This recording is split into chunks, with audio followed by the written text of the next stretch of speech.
Brothers and sisters, have you ever noticed how quick we are to pour our hearts out to people, yet how slow we are to raise our hands to Allah? Subhanallah. The moment we face a difficulty, our fingers run to our phones, our tongues rush to people, but our hearts forget the very one who controls the situation. Let me tell you something important. Not everyone who listens cares, and not everyone who cares can help you. That is the reality of life. Many times when you share your struggles with people, some will judge you, some may mock you, and some may even use your pain against you. But when you share your struggles with Allah, He will never expose you. He will never embarrass you. He will never use your weakness to harm you. Allah says in the Qur'an, "Is Allah not sufficient for His servant?" Surah Az-Zumar 39:36.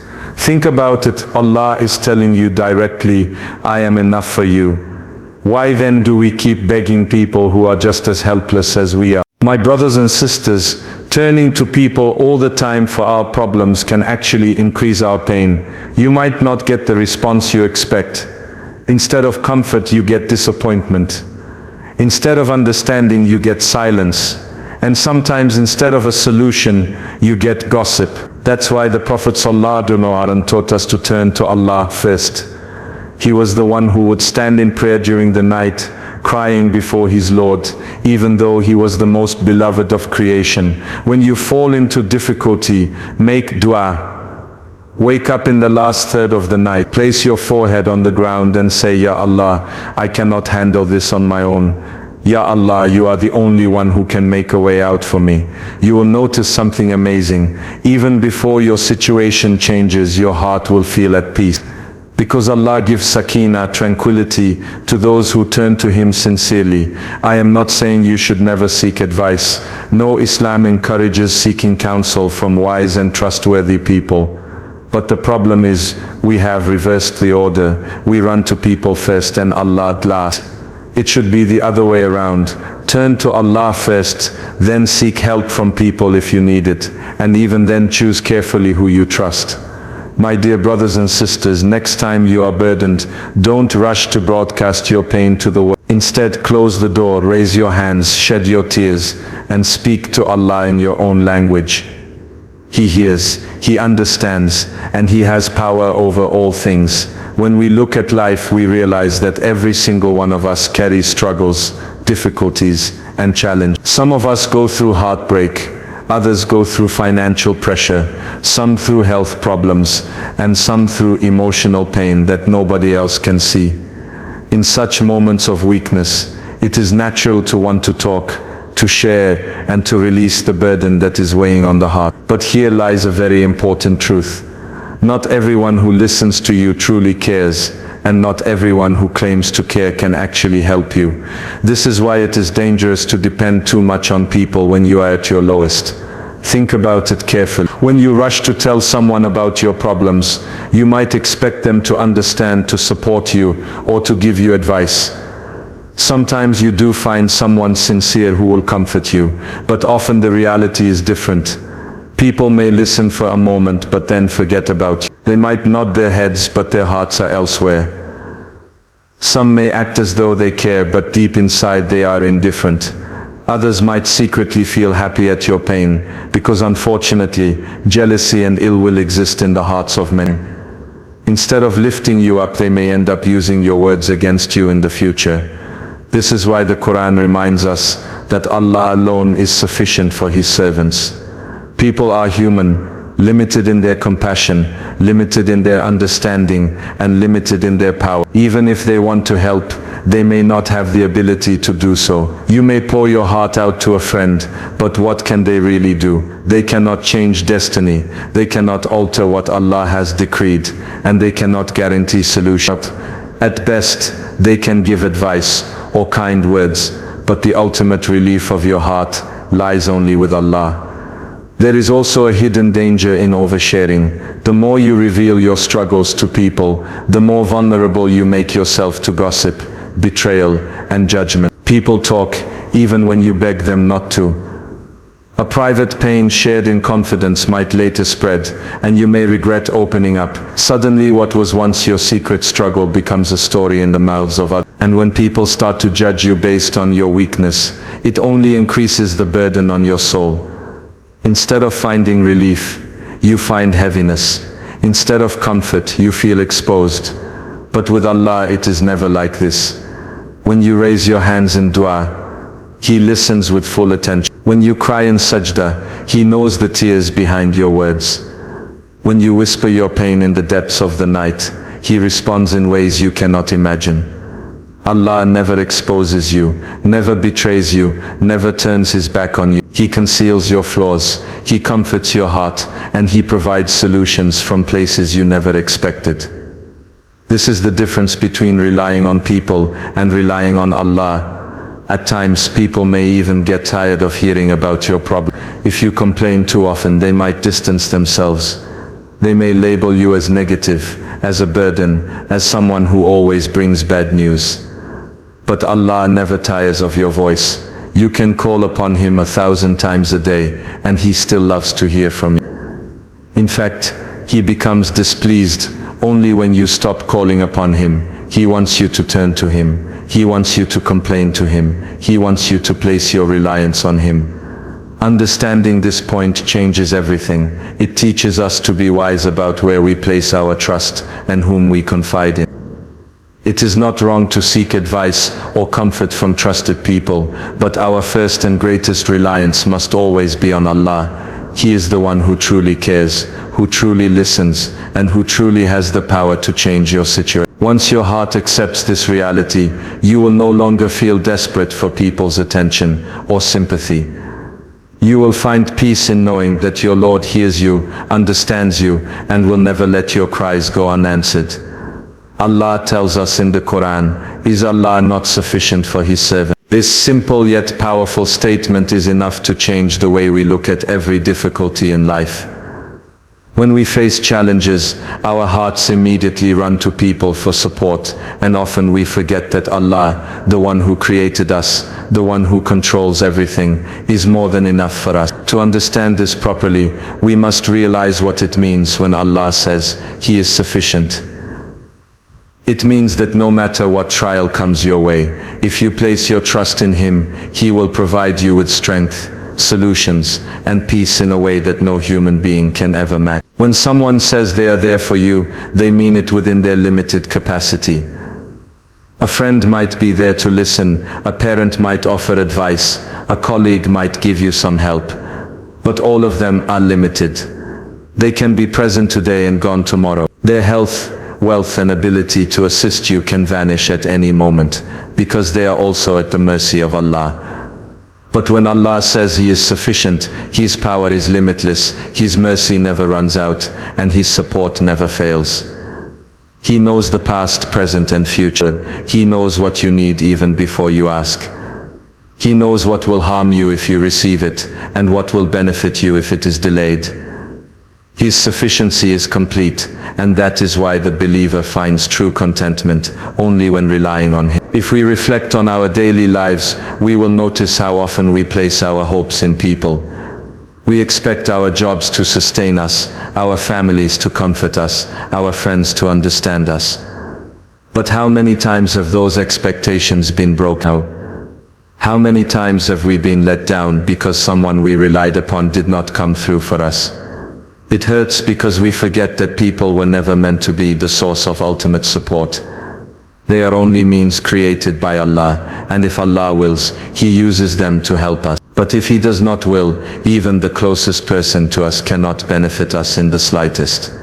Believing that Allah is sufficient changes the way we carry our burdens.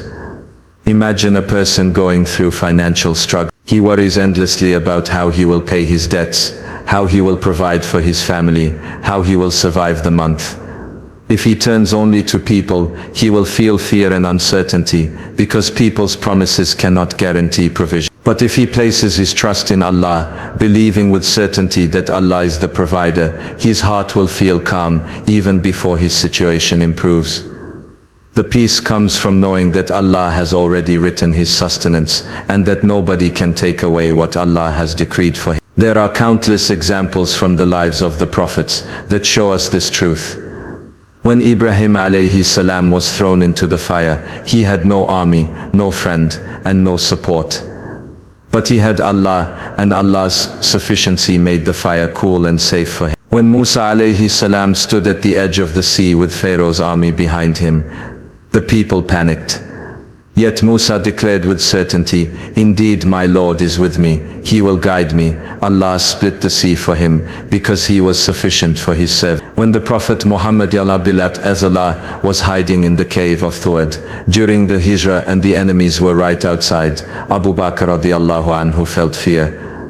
But the Prophet reassured him, "Do not grieve, indeed Allah is with you." That presence of Allah was enough to protect them from harm. In our own lives, the lesson is the same. When you feel like the world is against you, remind yourself, Allah is sufficient for me. When you lose a job, lose a relationship, lose health, or lose wealth, remind yourself, Allah is sufficient for me. This belief lifts the weight from your heart, because you realize you are not carrying your struggles alone. You have the backing of the one who owns the heavens and the earth, the one who can command a single thing to be, and it is. To live by this belief requires trust and patience.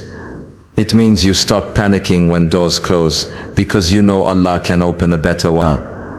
It means you do not beg people desperately, because you know if Allah wants something for you, nobody can stop it.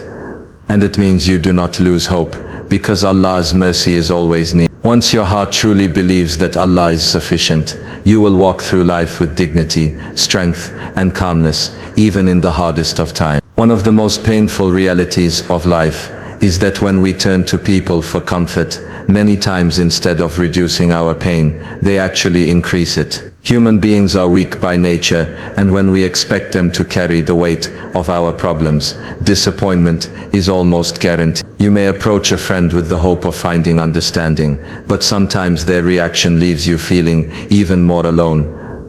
You may confide in a family member, thinking they will guide you, but their words may cut deeper than the problem itself. This is why relying too heavily on people during moments of hardship can intensify the struggle rather than relieve it. When you pour your heart out to someone, you place yourself in a vulnerable position.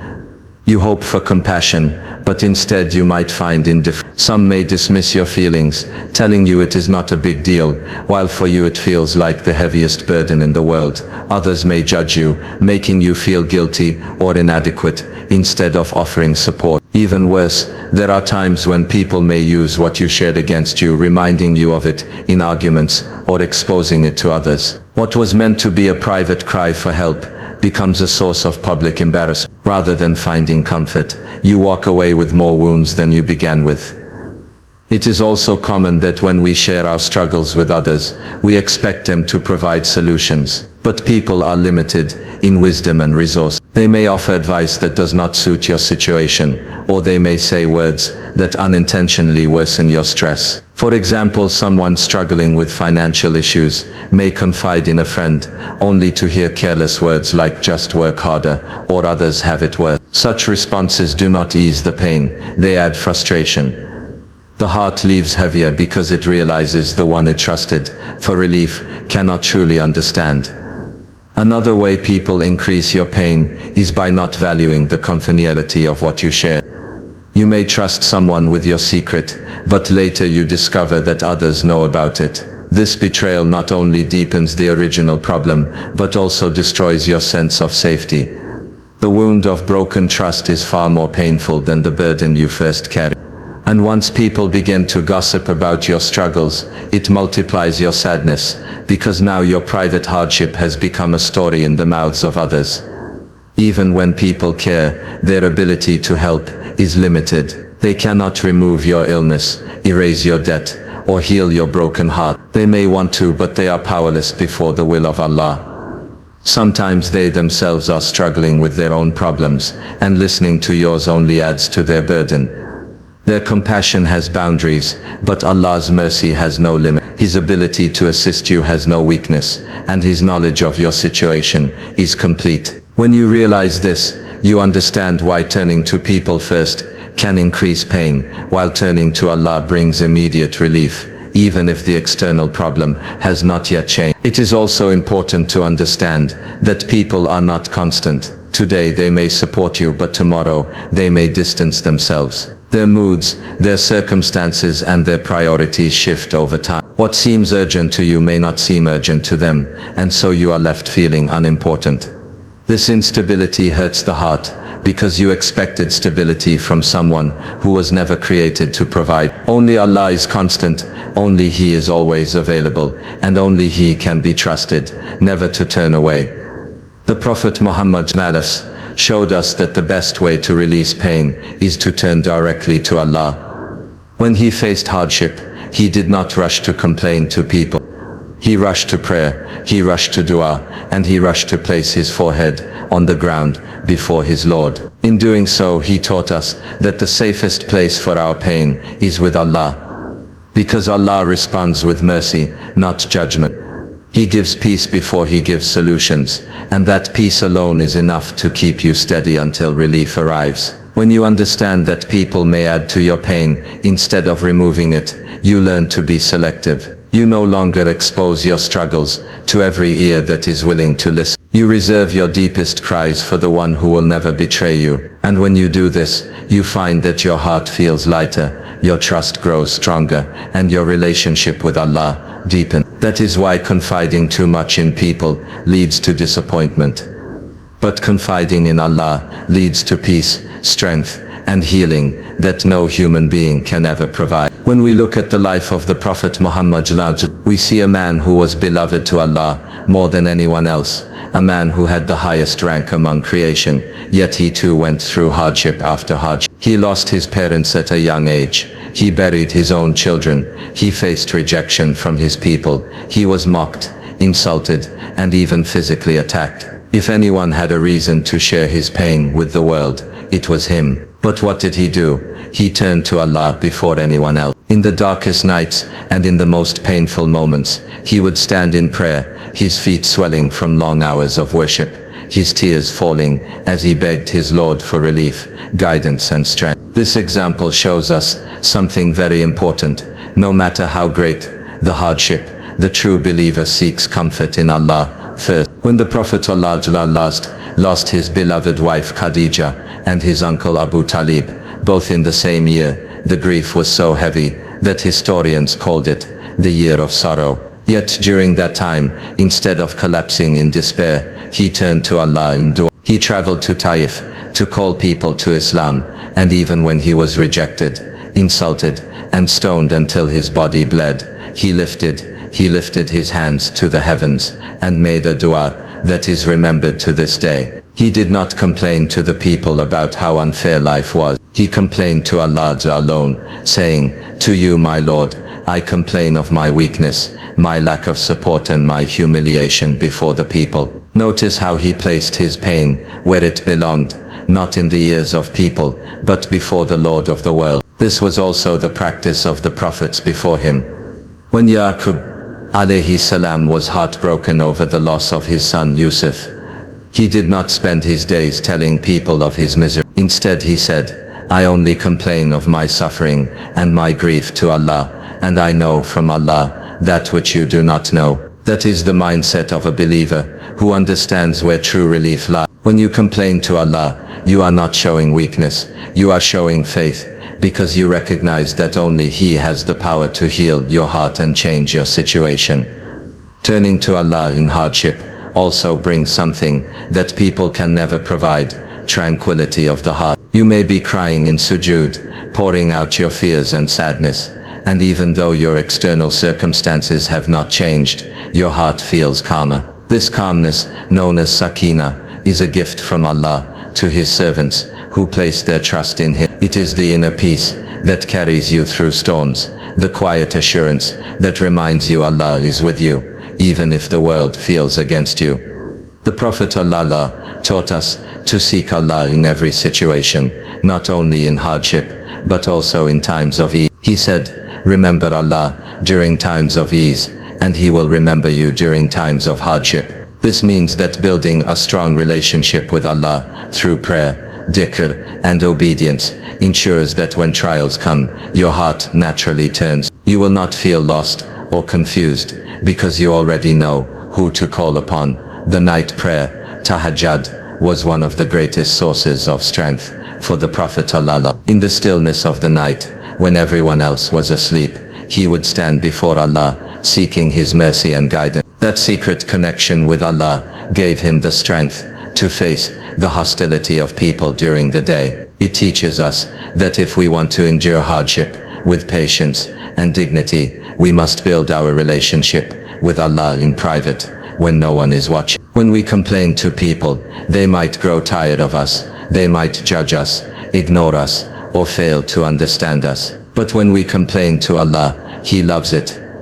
He loves to hear the voice of His servant. He loves the humility. He loves the sincerity of the dua. He becomes angry only when His servant stops calling upon Him. This is the difference between people and Allah. People might get annoyed, but Allah is pleased when you turn to Him again. And by looking at the example of the Prophet ﷺ, we learn that the most noble, the most beloved, and the most successful man in history found his strength not from people, not from wealth, and not from status, but from Allah alone. If he needed that connection, then how much more do we need it? When life becomes heavy, when grief surrounds you, when no one seems to understand you, remember that your Lord is waiting to hear from you.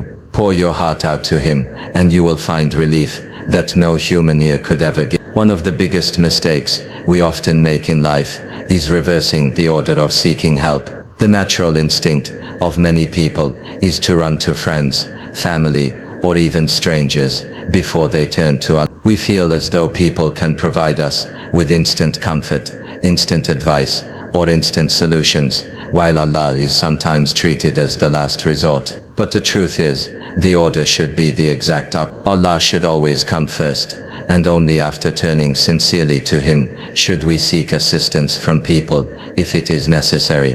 When this order is reversed, the heart feels restless, but when it is corrected, the heart finds peace and clarity. The Qur'an teaches us that Allah is closer to us than our jugular vein. He knows our struggles even before we put them into words. He hears our cries even when they are silent, and He responds to the sincere call of His servant. So why then do we hesitate to go to Him first? Sometimes it is because we are too attached to people. Sometimes it is because we underestimate the power of dua. And sometimes it is because we seek instant validation from others. Yet every time we place people before Allah, we set ourselves up for disappointment. People can fail us, but Allah never fails. People can misunderstand us, but Allah knows us better than we know ourselves.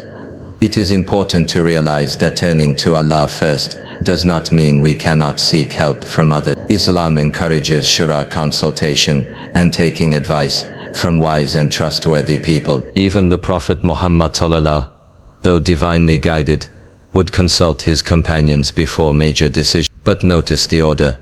His ultimate reliance was always upon Allah, and his consultation with people came afterwards. This shows us the balance we must strike. Allah is the one who holds the power, while people are only means that He may use to assist us.